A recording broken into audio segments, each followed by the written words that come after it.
ஓம் சாய்ராம், ஜெய் சாய்ராம். என் அன்பு குழந்தையே, நான் முன்பு உன்னிடம் கூறியிருந்தேன், பொறுமையாக இரு என்று. அதை நீ ஏற்றுக்கொண்டாயா என்று எனக்கு தெரியவில்லை. ஆனால் உன் பொறுமையை நீ இழந்து விட்டாய். உன் வேண்டுதல்கள் ஒவ்வொன்றாக நிறைவேறும் என்று நான் சொல்லி இருந்தேன். அதன்படிதான் நடந்து கொண்டும் இருக்கிறது. அப்படி ஒரு வேண்டுதல் நிறைவேறப் போகின்றது இப்போதைய காலகட்டத்தில். அதற்கு நீ இன்னும் கொஞ்சம் பொறுமையாக இரு என்று சொல்லவில்லை. கொஞ்சம் காலதாமதம் ஆகிவிட்டது என்று நீ கோபப்பட்டு கொண்டிருக்கின்றாய் அல்லவா? அந்த கோபத்தை குறைத்துக்கொள் என்று சொல்கிறேன். எந்தவித சந்தேகமும் இல்லாமல் நீ நம்பிக்கை என் மீது வைத்திருந்தால், நேர்மறை எண்ணத்தோடு நீ இருந்தால், அது இப்பொழுது நிச்சயம் நிறைவேறும். அது நிறைவேறியவுடன் என்னிடம் நன்றி சொல்ல நீ மீண்டும் என்னை நோக்கி நீ வருவாய். உன் பொறுமைக்கான நம்பிக்கையான அந்த பரிசினை இப்போது நீ பெறப்போகின்றாய். இதற்கு பிறகு நீ தொடர்ந்து நேர்மறை எண்ணங்களுடன் இருந்து உன்னுடைய அடுத்தடுத்த பிரச்சனைகளும் பலிக்கப் போவதை நீ காணப்போகின்றாய். அதற்கு முதலில் நீ செய்ய வேண்டியது, நான் முன்பு கூறியது போலவே பொறுமையாக இருந்து, அதாவது உன் கோபத்தை குறைத்து கொண்டு பொறுமையாக இருந்து நான் சொல்வதையெல்லாம் கேட்டு அதன்படி நடப்பது மட்டுமே. உன்னுடைய வேண்டுதல் ஒவ்வொன்றாக நிச்சயம் நிறைவேறப் போகின்றது. எப்படி என்று கேட்காதே, அது எனக்கு மட்டுமே தெரிந்த ஒன்று. உன் வேண்டுதல் நிச்சயம் நிறைவேறும். எந்தவித சந்தேகமும் என் மீது நீ பட வேண்டிய அவசியமில்லை.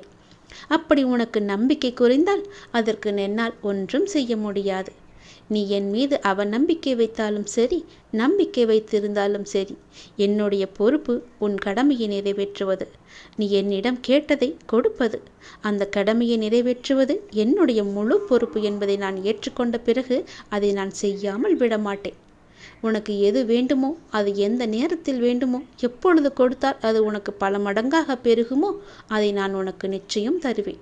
அதற்கான காலங்கள் நேரங்கள் எல்லாம் கூடி வந்து விட்டது. நிச்சயம் உனக்கு அது கிடைக்கும்படி நான் தருகிறேன். இப்போது இதை நான் சொல்வது கூட உன்னுடைய நன்மைக்காக. ஆனால் உன் மனதில் நம்பிக்கை இல்லை. சிறிதளவு கூட உன் மீது நம்பிக்கை இல்லாமல் நீ இருக்கின்றாய்.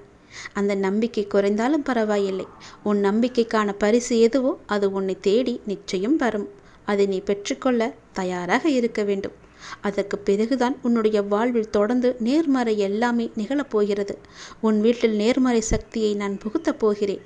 எதிர்மறையை அடியோடு ஒழித்து கட்டப் போகிறேன். நேர்மறை உன் வீட்டில் இருந்து விட்டால் போதும், உன் மனதிற்குள்ளும் நேர்மறை வந்துவிடும். நான் உன் வீட்டிற்குள் வந்து விடுவேன். உன் மனதிலேயே எப்பொழுதும் நிரந்தரமாக குடியேறி விடுவேன். நேர்மறையை முதலில் உனக்குள்ளே நீ கொண்டு வா. உன்னுடைய அடுத்தடுத்த பிரச்சனைகள் எல்லாமே ஒவ்வொன்றாக தீர்ந்து உன்னுடைய பிரார்த்தனைகள் எல்லாமே நிச்சயம் பலித்துவிடும். உன் பிரச்சனைக்கான முடிவையும் நான் உனக்கு தருகிறேன். உன் பிரார்த்தனைக்கான பதிலையும் நான் தருகிறேன். முதலில் பொறுமையாக இருந்து நம்பிக்கை கொண்டு நான் சொல்வதையெல்லாம் கேட்டு அதன்படி நடந்து பார். உனக்கான பரிசை நான் தருகிறேன்.